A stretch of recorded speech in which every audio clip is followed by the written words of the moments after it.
Hi coders, CS Time channel here, and this time we will talk about exception handling in Java. This video discuss about what is exception handling in Java, advantage of exception handling, hierarchy of Java exception classes, types of Java exception keyword, common scenario where exception may occur, Java exception handling examples, and Java catch multiple exception. Exception in Java is an abnormal condition. It disrupts the normal flow of the program. So exception handling in Java is a mechanism to handle the runtime error so that the normal flow of the application can be maintained, and the advantage to maintain the normal flow of the application. And here is the hierarchy of Java exception classes. The Java Lang throwable class is the root of class of Java exception hierarchy, inherited by two classes, exception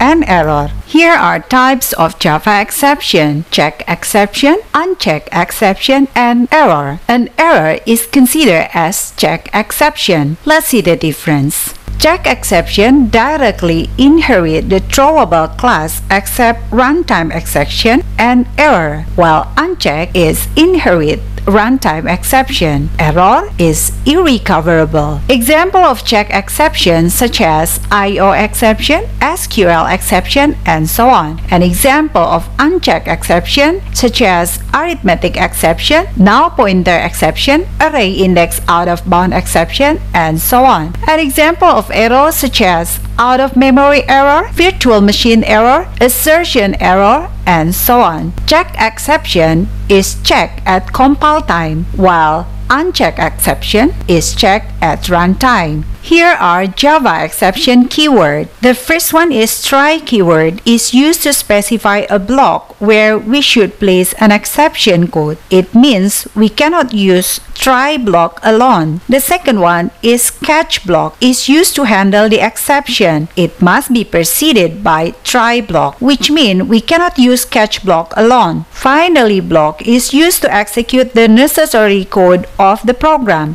It is executed whether an exception is handled or not. Throw keyword is used to throw an exception, while throws keyword is used to declare exceptions. Let's see the scenario where number format exception occur. The first one, scenario where arithmetic exception occur. Suppose we have a variable that assigned with value divided by 0, then it will cause arithmetic exception occurs. And the second scenario where null pointer exception occur. Here is an example. Suppose we have one variable s that we assign with null, and then we try to find out the length of the variable we have here. This will cause null pointer exception occur. The third scenario where number format exception occur. Suppose I have a string variable that have characters. Converting this variable into digit will occur number format exception. The fourth scenario where array index out of bounds exception occurs. Here is an example.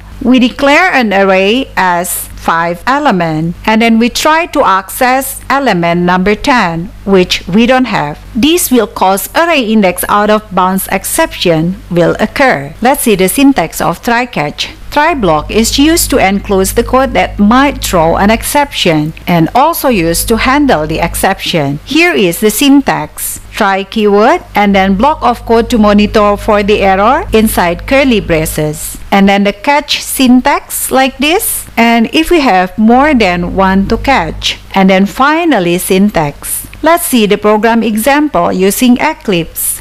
Let's see the first example, which is scenario where arithmetic exception occurs. Suppose I have a program like this. I have one variable that I assign with 100 divided by 0. We understand that this code, which is any number divided by 0, is undefined. This will cause an error, which is arithmetic exception. And then I have the rest of the code here. So if we never handle this error, then let's see what will happen. Here is what will happen. The rest of the code will not be executed, and maybe we will confuse what does it mean. So let's handle it with try catch. We will place the program that we suspect as an error under try block like that, and then we catch the error. using catch block like that. So since the error is arithmetic exception, then we catch it using arithmetic exception, and then we display the message of error. Now let's see what will happen.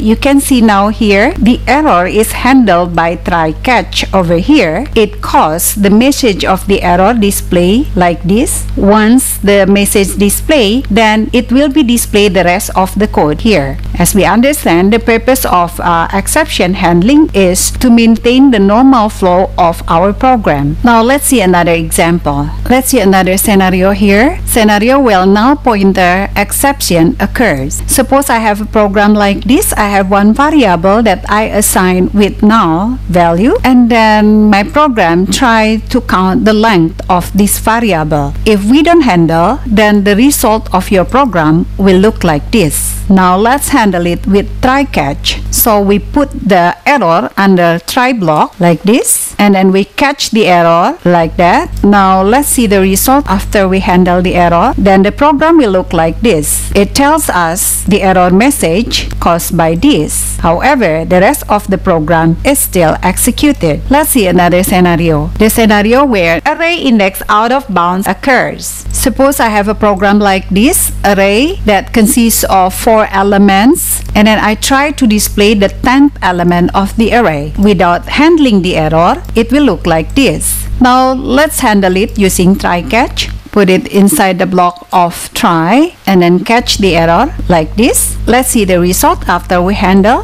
Here is the result. Since we handle the error message is displayed here, but also the rest of the code is executed here. Now let's see multiple exception. There are rules to follow in multiple exception. The first one, at a time, only one exception is occurred, and at a time, only one catch block is executed. All catch block must be ordered from most specific to most general. Example, catch for arithmetic exception must come before catch for exception. Here is the flowchart of multi-catch block. When there is try block to execute, then the program will find appropriate catch block to execute. Once it's executed, then it will execute statement out of try catch block. However, if there is no try block to execute, then it will go directly to execute statement out of try catch block. Let's see the program example using Eclipse. Suppose I have a program like this. I have variable array A that I declared as integer and has 5 elements. So the last index here will be index number 4. And in the next line here, I am trying to access index number 6. It will cause an error, index out of bounds. And another error that happened here is division by 0. We understand that any number divided by 0 means undefined. So this is another error. So if we never handle the error, of course we understand from the previous example that this code will not be executed and it will just display the error. Since there is more than one error here, then we will catch it using multiple catch. So we put the code that is error inside try block like this, and then we handle the error using multiple catch. Remember, there are rules to follow when it comes to multiple exception. At a time, only one catch block is executed, and all catch block must be ordered from most specific to most general. So the catch will look like this. We started from the most specific to the most general, which is the parent. Now let's run it. Here is the result. So the first error executed is division by 0, which is arithmetic exception, and then handle here and then run the rest of the code. Let's see another example here. I have variable A that I declare it with 5 elements, which is the last index that we have is index number 4. And then here, I'm trying to access index number 10 and then the rest of the code. So if we want to handle it with multiple catch, we have to remember the rule again. At a time, only one catch block is executed. And the second rule, all catch block must be ordered from most specific to most general. So at first, you have to put it under try block like this, and then we handle it using multiple catch like this.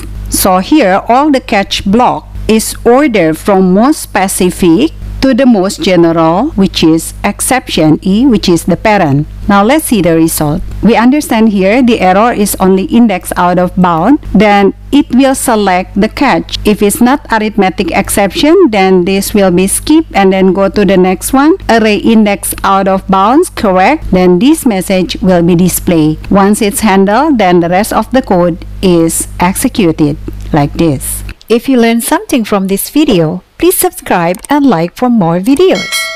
Thanks for watching.